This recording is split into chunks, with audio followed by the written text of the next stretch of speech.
From strapping guns and cats to drones to dropping off drugs in prison yards, we take a look at 10 stupid things people have done with drones.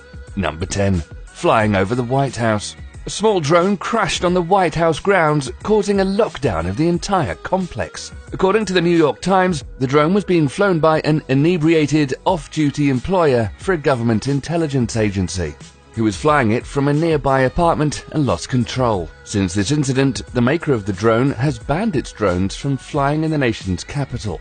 Crashing a drone in your neighbor's backyard is bad enough, without putting national security in jeopardy. Number 9. Orville the drone cat. A video of a stuffed cat strapped to a small drone recently went viral again. We're not talking about a plush toy though. We're talking about a dead domestic cat that someone stuffed, specially to be strapped to a drone and flown around. Orville the cat died after being struck by a car back in 2012. His owner, Jansen, had named the cat after one of the Wright brothers. When Orville died, Jansen decided to have him stuffed and mounted to a drone so that his spirit could take to the skies. Number 8. Pokemon Go cheetah drones. The craze over Pokemon Go got many people who are unaccustomed to exercise suddenly walking all over town for hours to track down Pokemon.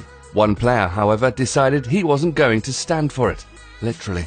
He strapped an Android phone to a drone and used a program called AirDroid to mirror the screen of the phone onto his computer. The result was that he could sit on his butt while the drone flew around, finding and catching all the Pokemon within range. Number 7. Crashed drone into a geological wonder. A Dutch tourist crashed his drone into Yellowstone's largest hot spring.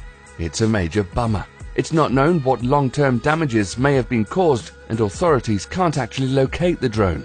What's worse, the man admitted to his mistake because he wanted the Park Service to retrieve his drone. Although he's lucky he just got a fine. Could the fine have been half as much as what the drone cost him?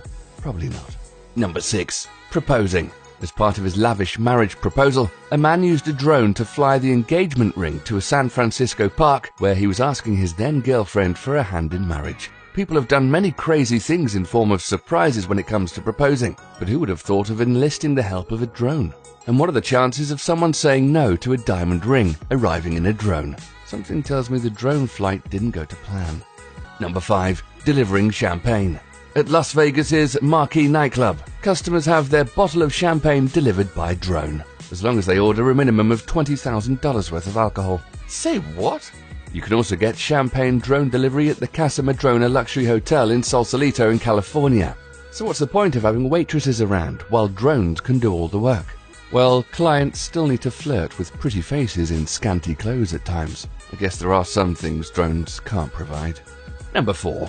The flamethrower drone. In 2015, a Connecticut teenager strapped a handgun to a drone and fired the gun as the drone flew around. He wasn't shooting at anyone and no one was injured. That didn't satisfy him, and the teen decided to rig up a flamethrower and fasten it to the drone. It was just so he could roast a turkey, of course. What could possibly go wrong with a homemade flamethrower rigged to a drone being flown around by a teenage boy? Number 3. Drones used to drop drugs. While commercial use of delivering goods via drones is still illegal, that hasn't stopped criminals from using them to deliver contraband to their buddies in prison. Several incidences have cropped up in the last year. In Canada, a drone was spotted by guards dropping a mysterious package somewhere in the prison yard, but neither the drone nor package was found. In Dublin, a drone carrying drugs crashed into an overhead wire installed after a 1973 prison break. Number 2. Dad-built drone to follow son. Vermont resident Paul Wallach built a drone to monitor his son's 400-yard walk to the bus during the cold winter months. "I would really rather not be doing that," he was quoted by NBC News as saying. He built the drone with a smartphone video feed and put a GPS in his son's backpack. Response from the public was decidedly mixed, but until drone battery life improves, Wallach concedes he'll still have to make the trek every morning. Number 1. Drone steals man's dog in a park. While out walking his beloved dog Komosabi in the local park near his home, Steve Ruxley's dog was stolen, or should I say dog-napped, right in front of his very eyes by a rogue drone. Steve says he watched helplessly while the multi-rotor drone hovered above his dog and released a net, and then swooped up his dog and promptly flew off. The police, who received a phone call from a tearful Steve, are baffled and have still not found the dog. With the world getting crazier each day, we're certainly going to hear some more stupid drone stories.